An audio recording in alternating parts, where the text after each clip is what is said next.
आप देख रहे हैं सहानी टाइम्स न्यूज। मानव से प्रेम ही ईश्वर प्रेम है, ये कहना है निरंकारी सदगुरु माता सुदीक्षा जी महाराज द्वारा।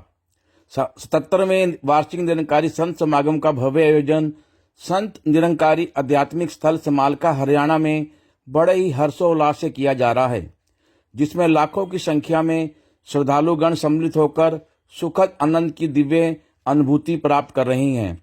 समालका के विशाल मैदानों में शनिवार की रात्रि को मंगलाकारी प्रवचनों की रसधारा प्रभावित करते हुए सदगुरु माता जी ने अपने दिव्य संदेश में फरमाया कि संसार में विचरण करते हुए जब हम अपने सीमित दायरे में सोचते हैं तो केवल कुछ ही लोगों से रूबरू हो पाते हैं, किंतु ब्रह्म ज्ञान की दिव्य रोशनी से जब हम इस परमपिता परमात्मा संग जुड़ते हैं तब हम सही अर्थों में सभी से प्रेम करने लगते हैं।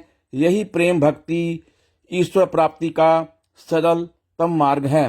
भक्ति की परिभाषा को एक नया दृष्टिकोण देते हुए सदगुरु माता जी ने कहा कि यदि जीवन के हर क्षण को भक्ति में बदल दिया जाए तो अलग से पूजा का सामान निकालने की आवश्यकता ही नहीं रहती। यही विचारधारा जब व्यापक रूप ले लेती है तो सबके प्रति निस्वार्थ सेवा और प्रेम भावना को जागृत करती है।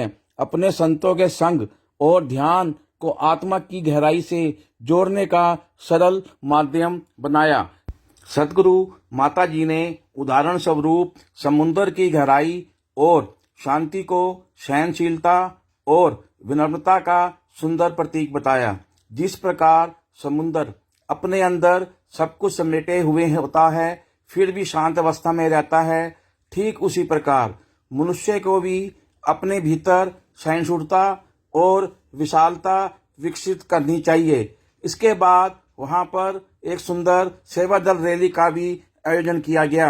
यहाँ पर जो निरंकारी प्रदर्शनी लगाई गई है उसमें भी लाखों की संख्या में लोग प्रतिदिन देखने आ रहे हैं और बाल कलाकारों की भी एक प्रदर्शनी लगी हुई है। ये देखे पूरी रिपोर्ट सहानी टाइम्स न्यूज पर। देखते रहिए न्यूज।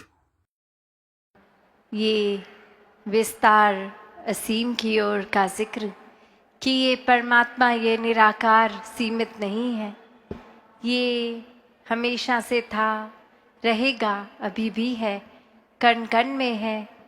एक कोई भी ऐसी जगह नहीं जहाँ इसकी मौजूदगी ना हो। ये स्थिर है, अजर है, अमर है, ये खंडित नहीं हो सकता, ये जल नहीं सकता। ऐसे ही कोई भी अगर धर्म ग्रंथ उठा लें तो ये परमात्मा की परिभाषा हर एक ने यही समझाई कि ये विराट रूप हर जगह है और ऐसे परमात्मा को जाना जा सकता है। ये ब्रह्म ज्ञान द्वारा हर कोई अपने जीवन में इस परमात्मा को शामिल कर सकता है और हर समय फिर परमात्मा के एहसास में बिताया जा सकता है। ये भक्ति की जा सकती है। ये सामाजिक, पारिवारिक कोई भी कार्य में जब इस परमात्मा को शामिल कर लेते हैं तो एक बहुत ही सुंदर रूप बन जाता है और हर पल ही भक्ति बन जाता है।